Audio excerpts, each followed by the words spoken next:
Redmi 13C. Pag ginagamit mo siya sa ano, pag nag-music, nagagamit lang kapag naka-charge. Oo. Kaya pala, ganina, nung pag ano mo nun, meron pa siyang minuno ngayon. Wala na. Wala na, no? Mamaya pagka nakasaksak yan, okay. Pag nakasaksak, okay. Sige, gawin natin.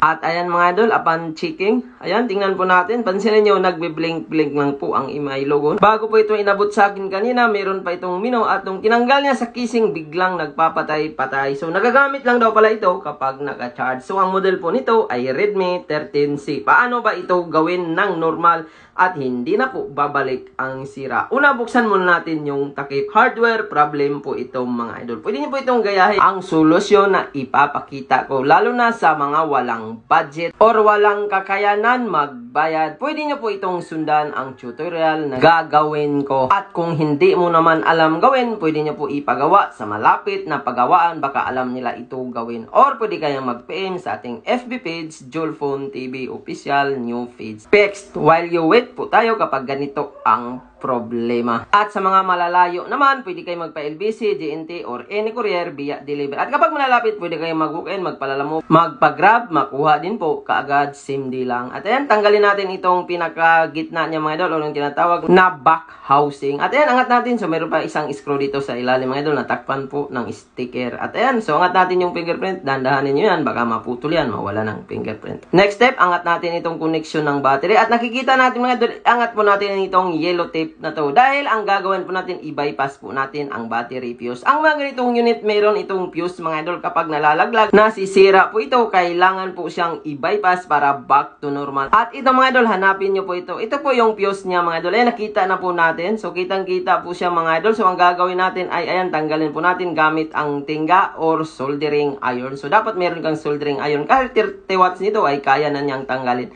So, ayan, after po natin natanggal, bypass po ang gagawin natin. So, kailangan natin yan i-remove mga idol dahil yan po yung sira, kaya po siya nagpapatay-patay. So, next step, ayan, pagdugtong lang po natin ang kabilaan mga idol. So, gamit po natin ay tingga. Pwede rin kayo gumamit ng jumper wire or any wire, basta madugtong mo yan siya. At ayan, after po natin na bypass mga idol. So, ito po yung fuse niya. So, safe po ang ganitong pagkakagawa mga idol. Kahit ma-overcharge po siya, ay wala pong maging problema. At ayan, balik na natin lahat. So, tingnan natin mamaya kung magtuloy ba ito sa amin, no? Tested ba ito? At grabe mga idol, kapag nasundan nyo po ang ganitong video, 100% back to normal po siya. Sobrang kunat na ulit malubat ang battery kahit ma-overcharge, hindi po yan basta-basta lumulubo. Huwag po kayo basta-basta magpapalit ng mga battery, lalo na kung makita nyo na hindi pa lubo. Ang nasira lang dito mga idol ay yung pinaka-fuse na binaypass natin kanina.